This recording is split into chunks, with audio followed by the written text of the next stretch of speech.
ನೆಲಮಂಗಲ ಪಟ್ಟಣದಲ್ಲಿ ನಾಡಪ್ರಭು ಕೆಂಪೇಗೌಡರ 515ನೆಯ ಜಯಂತಿಯನ್ನ ವಿಜೃಂಭಣೆಯಿಂದ ಆಚರಿಸಲಾಯಿತು.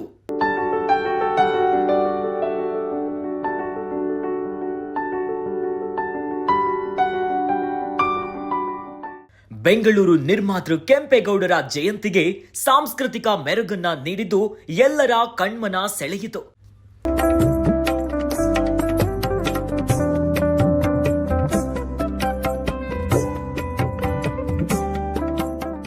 ಇನ್ನು ಸಾವಿರಾರು ಜನರ ಸಮ್ಮುಖದಲ್ಲಿ ಕೆಂಪೇಗೌಡರ ಪ್ರತಿಮೆಯ ರಥಯಾತ್ರೆ ನಡೆಯಿತು.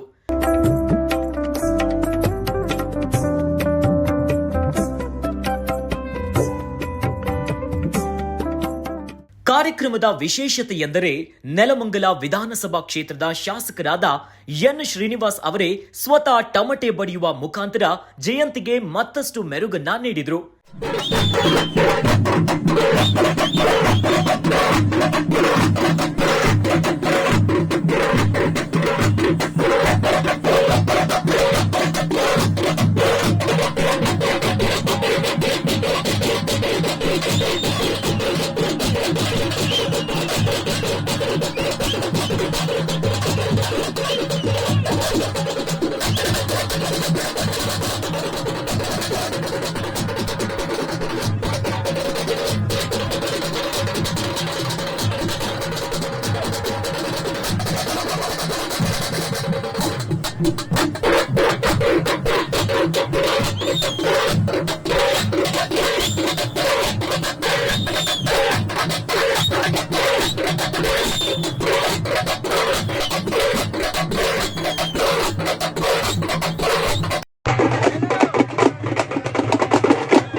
ಇನ್ನು ಕಾರ್ಯಕ್ರಮದಲ್ಲಿ ಮಾಜಿ ಎಂಎಲ್ಸಿ ಬಿಎಂಎಲ್ ಕಾಂತರಾಜ್ ಮತ್ತು ಬೆಂಗಳೂರು ಗ್ರಾಮಾಂತರ ಜಿಲ್ಲಾ ಕಾಂಗ್ರೆಸ್ ಅಧ್ಯಕ್ಷರಾದ ಸಿಆರ್ ಗೌಡರವರು, ಲತಾ ಹೇಮಂತ್ ಕುಮಾರ್, ನಾರಾಯಣಗೌಡ, ಎಂಕೆ ನಾಗರಾಜ್, ಟಿ ನಾಗರಾಜು, ಇನ್ನು ಗೋವಿಂದರಾಜು ಸೇರಿ ಕ್ಷೇತ್ರದ ಮುಖಂಡರು ಮತ್ತು ಸಾರ್ವಜನಿಕರು ಭಾಗಿಯಾಗಿದ್ದರು.